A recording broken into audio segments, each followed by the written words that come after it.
Hello, guys. Welcome back to another episode of Unfiltered with Nikki Dawson. This is episode 7. How crazy is that? So this has obviously been going for 7 weeks. Honestly, it has flown by, and I'm actually quite impressed with myself that I have been very consistent. But today I am actually recording on the day of release. So yeah, editing is not taking me as long to do. So all I'm doing is recording and minimal editing, just having a quick listen over and then uploading. And honestly, this is way more sustainable for me. When I first started, I was spending so long editing because I noticed that I used a lot of filler words and I had to go through, well, I didn't have to go through, but I wanted to go through and edit all of that out so it was a little bit more seamless and it wasn't as long. So now it's so much easier, but I guess with everything, you just get really used to talking in a certain way. Now I'm not using as many filler words and obviously feeling a lot more comfortable with talking on here. It definitely gets easier with time. So I would recommend for anybody that is thinking about talking more on social media or doing anything like starting a podcast, YouTube, whatever it might be, just start. I cannot listen to my earlier episodes because it just makes me cringe, but maybe one day I'll listen back to them. It's actually quite funny, but yeah, I feel fine listening to my other ones. So yeah, I'm sure one day I won't be able to listen to quite a few of them. But anyways, we all start somewhere, don't we? If I think about where I was a couple of years ago, I'm so different now. It's crazy.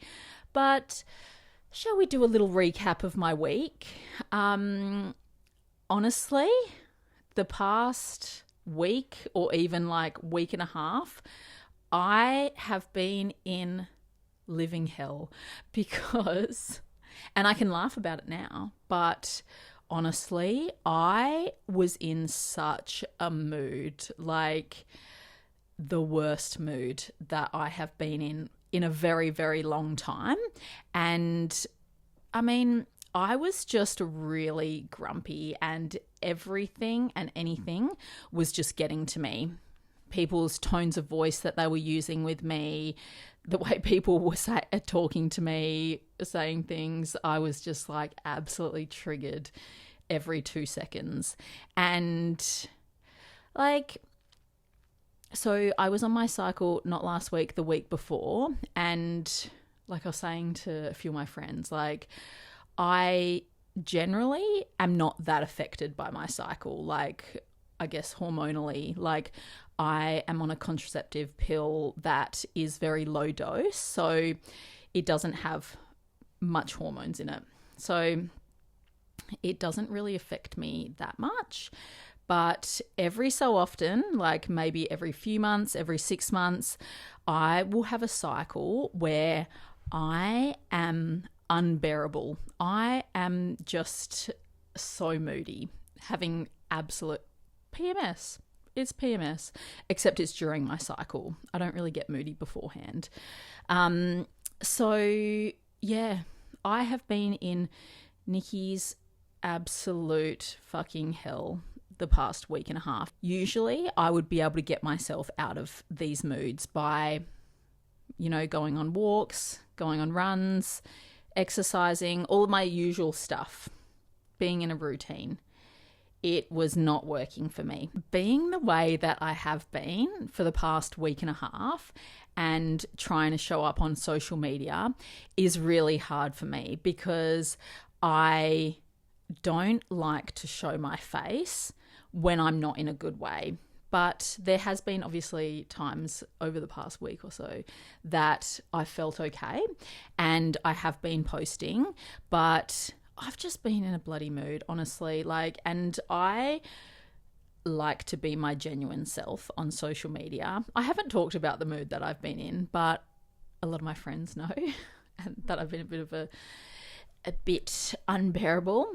And my husband, he is absolutely copying it. Like, that poor man having to deal with this. But at least it's not every month. Like, I know that some people are like this, some women are like this. I've still managed to go about my everyday activities, going to work, getting things done. I mean, I haven't posted in a few days, but like I said, I just don't like showing up on here when it's not genuinely me. So that's why I've kind of refrained from posting the past few days. Yeah.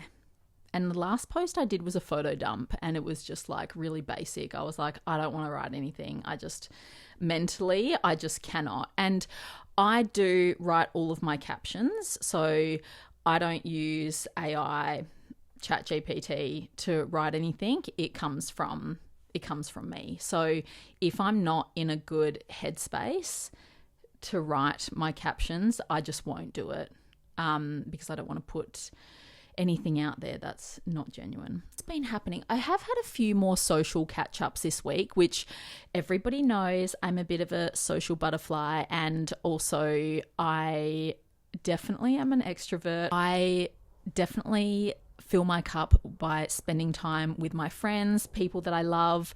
So I went on a little walkie this morning with one of my friends from work. Then one of my friends came over for dinner the other night on Tuesday, and my husband actually made us dinner. So I said to him, we really want laksa. So he went out and bought all the stuff and he made us a laksa, and it was amazing. I do really like food like that.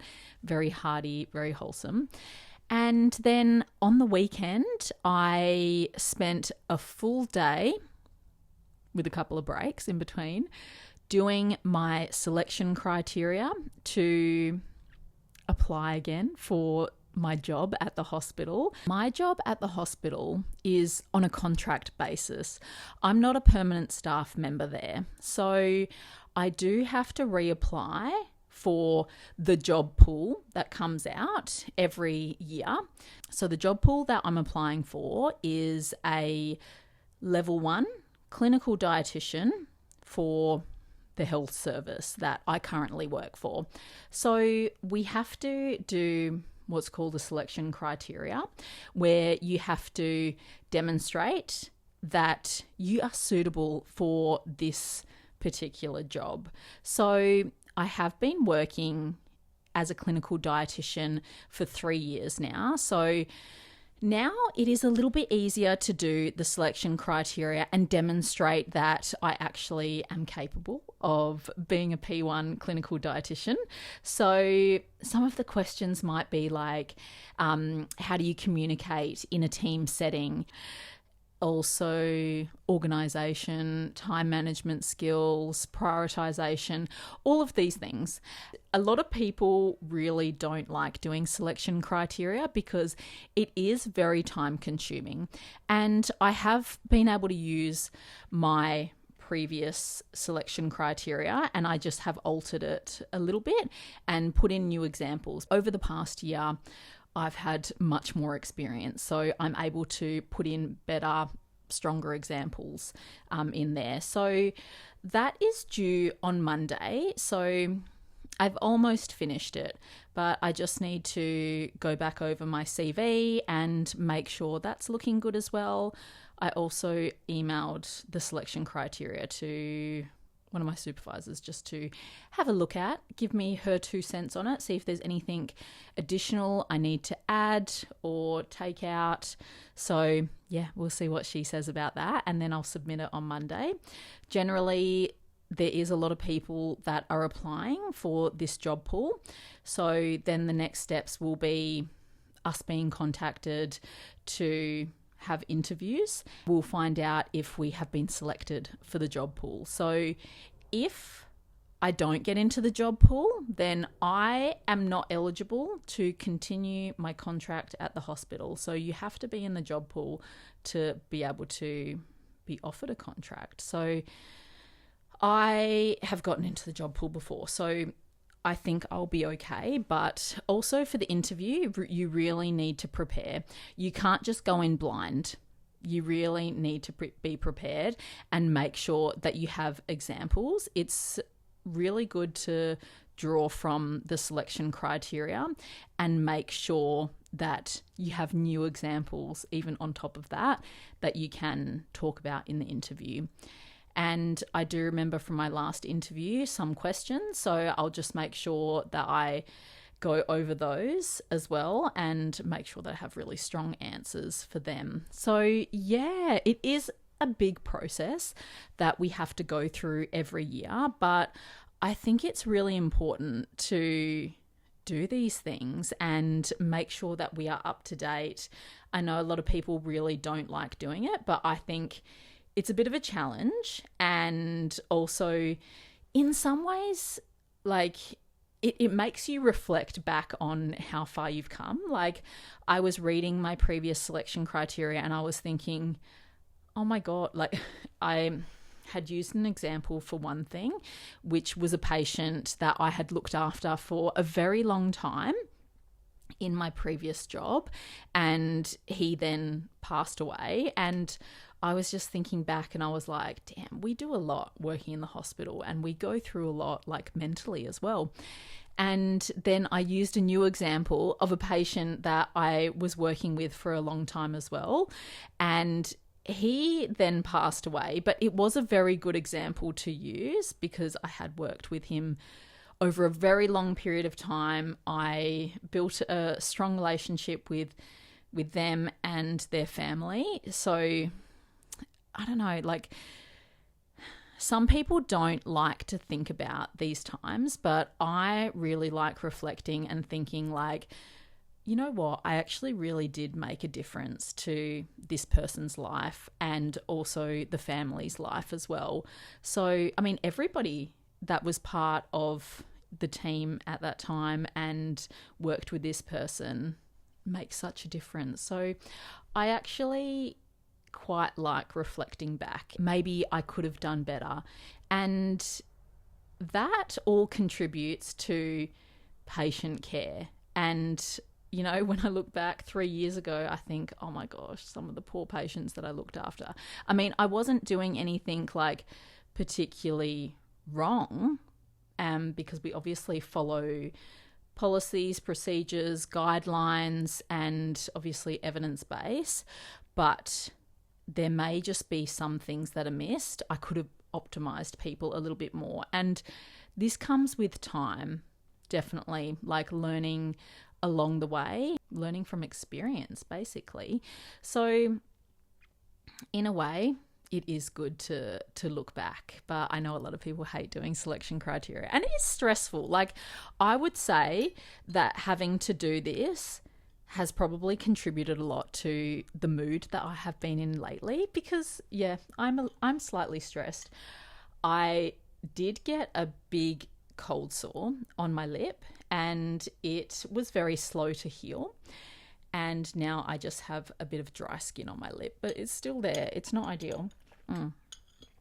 And my skin is usually extremely clear, but I don't know if I want to come up close to the camera, but I will.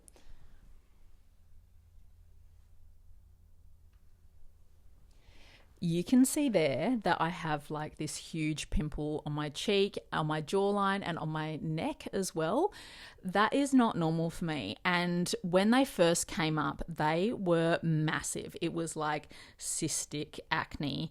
I never get pimples. I'm never like this. So it was a bit strange that these popped up. My body definitely tells me when it's not okay. I can tell straight away. So I need to take care of myself. And when I say I need to take care of myself, I just need to chill out a bit. And I need to also look at all of the things that I've achieved and say, Nikki, you've actually done very well. You need to actually take a moment and say, you've done good. But in my mind, I'm like, no, it's not enough. I can always be doing more, but I need to just chill. When I was talking to one of my friends the other day, I was saying this exact same thing. I was like, I'm being really hard on myself and I feel stressed, etc. And she was like, okay, let's stop for a moment. What have you done in the past year? And I was like, oh my God, I know. But we did for a moment list out everything that I've done.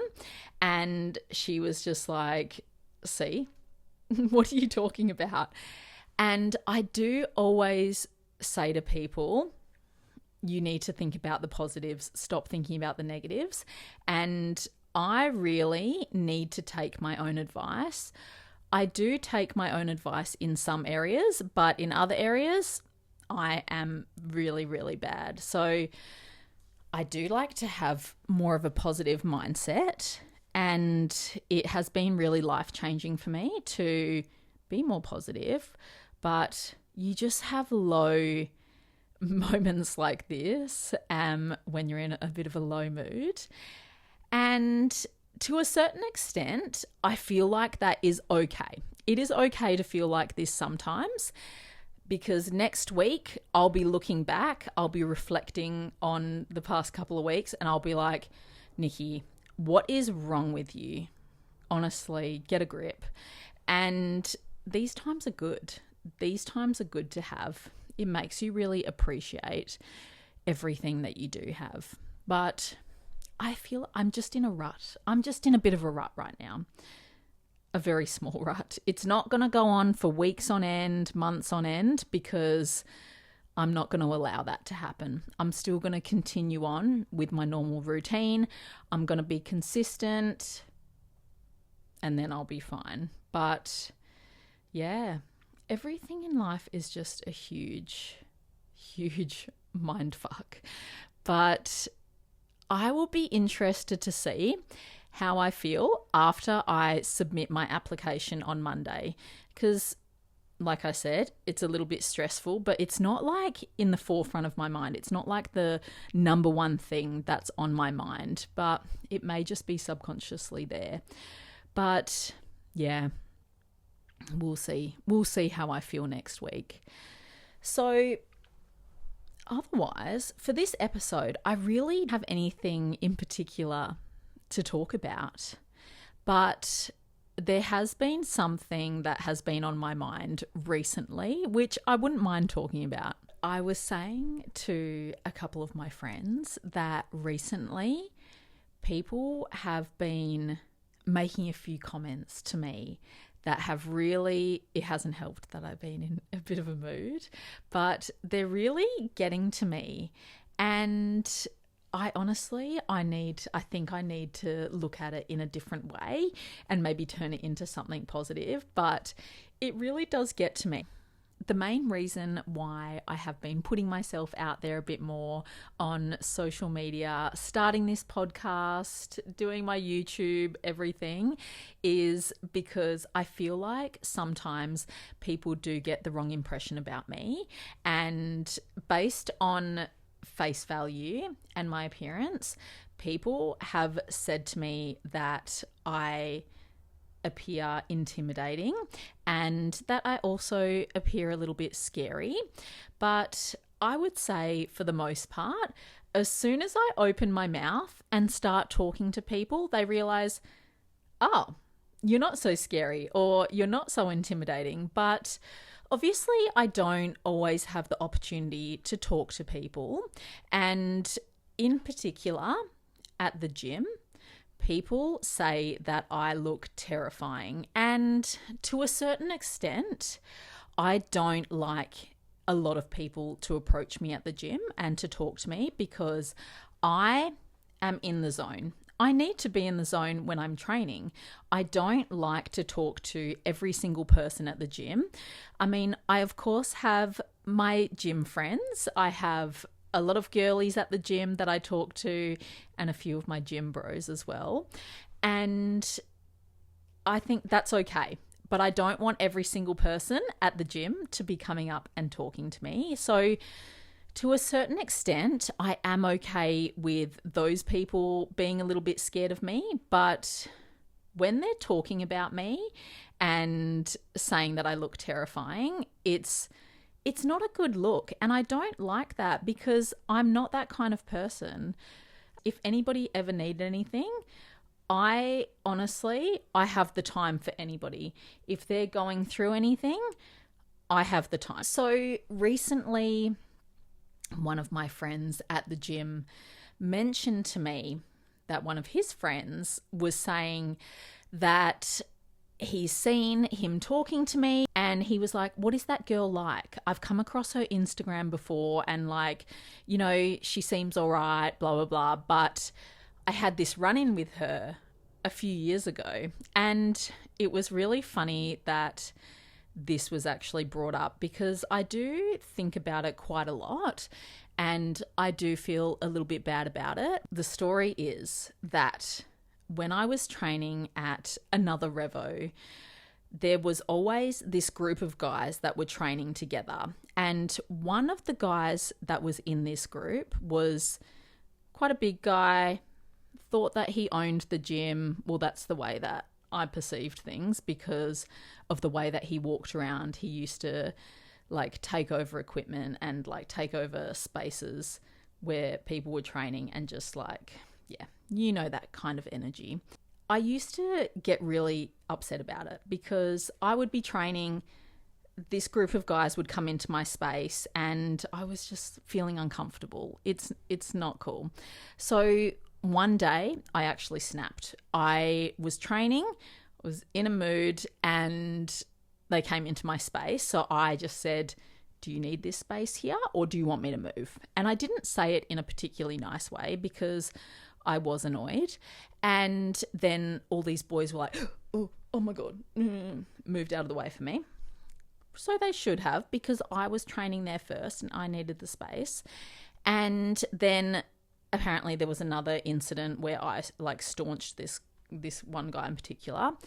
And then ever since then, this dude has been terrified of me and had this impression of me that I was just absolutely terrifying. And to the point where now at the gym, if he sees me training, he will not train in the vicinity and he will actually avoid using machines around about where I'm training. So I think this is really sad. I have sensed that this person has a problem with me because of the way that he acts at the gym. And I do remember these moments that I've had like sort of run-ins with him, and I sense that there is an issue there, but I've never really felt the need to go and talk to him because he's not my friend. I said to my other friend that was giving me all this intel, I was like, look, I want to make amends because it's not okay that this guy feels this way towards me. And obviously he has been on my Instagram. He's talking to my friend about it, saying like, what's this girl like? And it doesn't mean anything. It's just that he's like, oh, maybe she's not what I perceived. But like, everybody has their moments, and I think I was pushed to the point when you're a single female training in the gym and there's a group of guys that is a bit intimidating and they're up in your space, how do you think somebody is going to feel? And I am very confrontational, so I won't let people make me feel uncomfortable. So, of course, I have to say something. But I'm not always like that. I'm quite friendly to the people that I do like talking to at the gym. But anyways, so I said to my friend, let's make amends. I want to talk to this guy. I want to say sorry. Sorry for being confrontational at that time, but I want to explain myself. Your mate, honestly, your friend was not very nice, and the way that he walked around the gym was not okay. I'm sure that he made a lot of other females feel uncomfortable, but Nikki, she says something. I have definitely confronted other people in the gym. They don't look in my direction anymore, and good. It actually happened about 2 weeks ago. So I was training in the gym And there was this guy training with his mate. This guy always stares at me. And it's not like in a way that's like, damn, that girl's strong. Like, she's lifting heavy. Like, I'm impressed. It's more like I'm looking at her body and being a fucking creep. And I do not like that. I bank these people's faces in my head and I'm like, I don't like you. Don't like you. If there is people looking at me in the gym and they're like, impressive, I have had people also come up to me in the gym and be like, you're strong, whatever. I appreciate that. I don't appreciate people looking at me in a certain way. It doesn't make me feel very good. It makes me feel objectified. And so anyway, long story short is that this guy training with his mate, he was in my space. I'd set up the cables, I'd set up my bench, I was going to do an exercise, and him and his mate are training like literally next to my bench. So I went up and I said, I need my bench. And I didn't say it in a nice way. And of course that's not saying it in a nice way. I didn't say, hey guys, sorry, but I'm just training here and I just need a little bit more space. I was like, get the fuck out of my space, all right? Before we brawl. I should have said that. No, that's aggressive. But anyways, I have not seen this guy looking at me ever since. And sometimes you just need to put people in their place. I don't have a problem putting people in their place like that. In some situations, I'm like, you know, it is a good thing to appear a bit intimidating for certain people. But for the most part, I don't like to appear intimidating because I'm actually not like that. And I'm sure everybody can see it now, me doing my podcast and talking more on my social media. I'm not scary. I'm really, really not. I actually do this thing when like I'm in new environments, or like say if I sense somebody is maybe not feeling so comfortable, I will put on a voice, and I'm very good with voices, and it just immediately calms people. They're like, you're not so scary. My original voice, the one that I'm using now, is quite monotone. And if I am in a serious conversation with someone, it does sound scary. And when I have a straight face on, maybe it is a little bit scary. But I'm like that 0.005% of the time. So yeah, I'm generally not like that. I love how long this podcast has gone on for, even though I didn't really have anything to talk about, but this is definitely something that has been on my mind. It's not like a topic in particular. It is just stuff that I wanted to talk about. It's kind of like come up a little bit more because I have been in a particular mood the past week and I'm like, oh my God, maybe there's something wrong with me. No, there isn't anything wrong with me. This is completely normal, hormonal. It's fine. I'm fine. Anyways, I'm going to wrap up before I talk anymore. I've managed to talk for a very long time. I hope everybody liked this episode and a little bit of insight into how I've been feeling lately. But I am on the up. My mood is definitely getting better. And yeah, hopefully I'll be posting a bit more next week. Anyways, I'll be in your ears next week. Thanks, guys.